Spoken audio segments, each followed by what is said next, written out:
बिस्मिल्लाहिर्रहमानिर्रहीम, अस्सलाम वालेकुम, welcome back to the channel. और आज की बात स्टार्ट करते हैं एक हदीस से। और हदीस ये है कि हज़रत मोहम्मद सल्लल्लाहु अलैहि वसल्लम ने फरमाया कि सबसे बेहतरीन मुसलमान वो है जो अपनी बीवी के साथ अच्छा सलूक करता है। तो इसको जनाब अपने दिमागों में बिठा लें।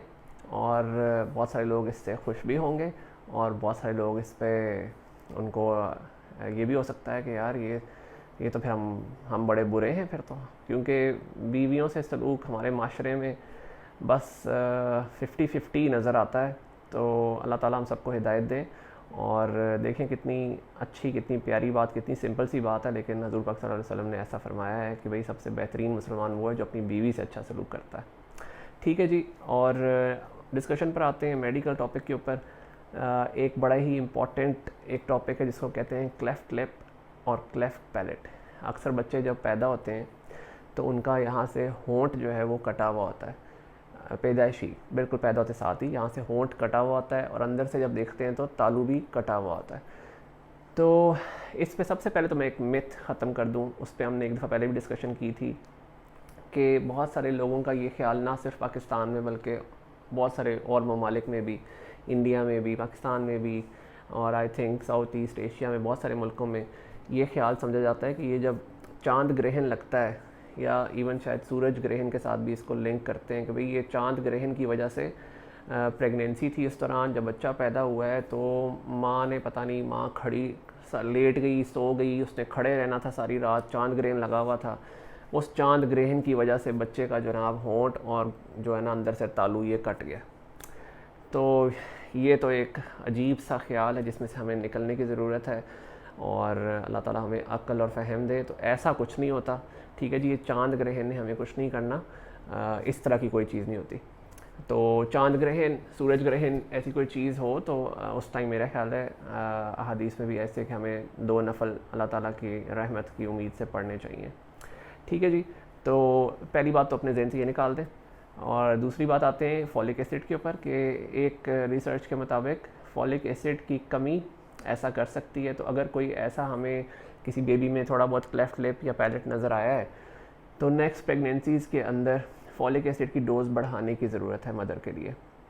और ये ज़ाहिर है कोई अच्छी गायनेकोलॉजिस्ट देख रही है तो उसको आप ये हिस्ट्री अपनी ज़रूर बताया करें कि पिछले बेबी में हमारे तालू का या होंठ का कुछ मसला था, या इवन कोई कमर के ऊपर कोई फोड़ा बना हुआ था कमर पे, उसके बिल्कुल रीढ़ की हड्डी के आखिर में बाल बहुत ज़्यादा थे, या कोई छोटा सा डिम्पल था, सुराख था बिल्कुल रीढ़ की हड्डी के एंड पे।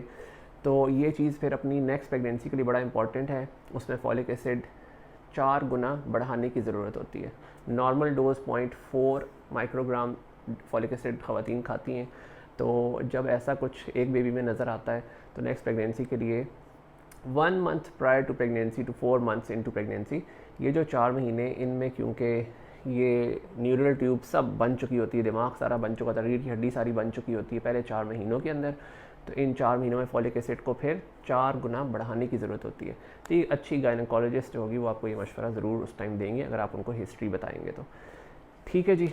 और फिर इस क्लेफ्ट लिप पैलेट पर ये जो तालू कट जाता है, होंठ कटता है, पहले तो इस पे परेशान ना हो। ये टाइम के साथ साथ जब इसमें ज़ाहिर है सर्जरी ज़रूर करानी पड़ती है। बहुत सारे लोग इसमें कहते हैं भाई सर्जरी से हम बच सकते हैं इसमें किसी तरह, तो नहीं, सर्जरी से बचा नहीं जा सकता। उसमें वो हमने पीडियाट्रिक सर्जन को दिखाना होता है जो बच्चों के सर्जन होते हैं।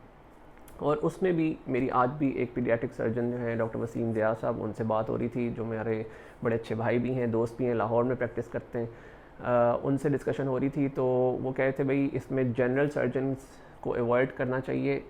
पीडियाट्रिक सर्जन्स जो इसकी सर्जरी आम तौर पे करते आते हैं कॉमनली, ऐसी जगह जाना चाहिए जो होते ही specially cleft palate, cleft lip की सर्जरीज के होते हैं। तो ये बड़ा एक स्पेशलाइज किस्म की सर्जरी होती है, बेबी भी छोटा होता है। तो क्लेफ्ट लिप, क्लेफ्ट पैलेट की सर्जरीज अक्सर बहुत सारी ऑर्गेनाइजेशंस भी करती हैं, एनजीओज़ भी करती हैं, और कुछ हॉस्पिटल्स हैं जो बाकायदा सिर्फ इसी एक मकसद के लिए बने होते हैं। उनका मैं लिंक या कोई रेफरेंस में अपने नीचे सबटाइटल्स में शो भी कर देंगे, कमेंट्स में भी लिख दूंगा, तो उनको भी आप चेक कर सकते हैं अगर ज़रूरत पड़े तो। और सर्जरीज़ का जहाँ तक सवाल है, तो इसमें जब हम ये देख लेते हैं बेबी जब कोई आता है हमारे पास, तो उसमें बड़ी कुछ चीज़ें इंपॉर्टेंट हैं जहन में रखने के लिए। नंबर 1 ये कि इनको आम फीडर से आपने फ़ीड नहीं कराना होता। मदर फीड भी है एक जगह कि उनको सक नहीं कर सकते सही से अपने होंठ कटा होने की वजह से। तो एक तो उनकी पोजीशन बहुत अच्छी होनी चाहिए, बिल्कुल proper position, almost sitting position में उनको दूध पिलाना चाहिए कि वो दूध उनकी सांस की नाली में ना चला जाए।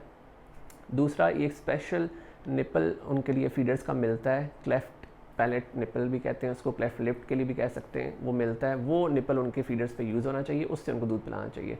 और उस टाइम अगेन प्रॉपर पोजीशन होनी चाहिए, ऊंचा सर रख के उनको दूध पिलाना चाहिए। लेट के बिल्कुल उनको फीड नहीं कराना चाहिए, वरना वो एस्पिरेट कर सकते हैं, सांस की नाली में दूध जा सकता है। फिर वो बच्चे अक्सर नाक से उल्टी कर देते हैं, क्योंकि एक रास्ते का प्रॉब्लम होता है, तालू कटा हुआ होता है, तो नाक से उल्टी उसके उनमें आ सकती है। वजह उसकी अगेन वही होता है कि तालू उसमें ठीक नहीं होता। अब इसमें आपने कंफ्यूज नहीं होना, नाक से उल्टियाँ बहुत सारे वैसे बच्चे भी कर देते हैं जो ओवर फीड करते हैं, वो भी नाक से उल्टियाँ करते हैं। ठीक है जी, तो वापस क्लेफ्ट लेफ्ट पे आते हैं कि इसमें जो फिर हम लिख के देते हैं कि भाई आपने पीडियाट्रिक सर्जन को दिखाना है या क्लेफ्ट पैलेट वाले कुछ जो स्पेशलाइज सेंटर्स हैं उनमें दिखाने की ज़रूरत है। और वहाँ पे फिर डिफरेंट सर्जन्स के डिफरेंट ओपिनियंस होते हैं, डिफरेंट प्रैक्टिसेस होती हैं। तो मोस्ट प्रोबेबली 3 मंथ्स की एज पे वो लिप की सर्जरी करते हैं, 3 to 6 मंथ्स के ऊपर। और depending on the baby's weight and HB haemoglobin, जो कि आइडियली वो कहते हैं जी कि 10 पॉइंट से ऊपर हो तो बहुत अच्छी बात है। और जब लिप की सर्जरी पहले हो जाती है तो उसके 6 मंथ्स के गैप से आप पैलेट की सर्जरी भी कर सकते हैं। लेकिन एट टाइम्स 2-3 सर्जरीज इसमें करवानी पड़ती हैं। सर्जरी के बाद बिल्कुल ज़बरदस्त लुक होती है, ऑलमोस्ट ऐसा लगता है कि जैसे कोई प्रॉब्लम था ही नहीं, ज़रा सा एक डिफेक्ट नज़र आता है, तो वो बिल्कुल नॉर्मल हो जाते हैं। तो इसमें अच्छी बात ये है कि क्लेफ्ट लिप और पैलेट देखने में तो शुरू में तो ज़ाहिर बात है पेरेंट्स के लिए परेशानी होती है, लेकिन वो विद टाइम अगले कुछ 1 साल का ज़हन में आप रखा करें, 6 महीने 9 महीने 10-12 महीनों के अंदर जब सर्जरीज़ होती हैं 2-3 स्टेप में, तो बच्चे बिल्कुल माशाल्लाह से ठीक हो जाते हैं। और जब एक दफ़ा वो ठीक होते हैं तो फिर उनका वेट गेन भी अच्छा हो जाता है, और क्योंकि वो प्रॉपर फीडिंग स्टार्ट कर देते हैं। ठीक है जी, तो इससे रिलेटेड कोई सवाल हो तो ज़रूर पूछें, और आई होप कि this will help in some amount. और बाकी अपना बहुत सारा ख्याल रखें। अल्लाह ताला हम सब के साथ आफ़ियत का मामला फ़रमाएँ। अस्सलाम वालेकुम।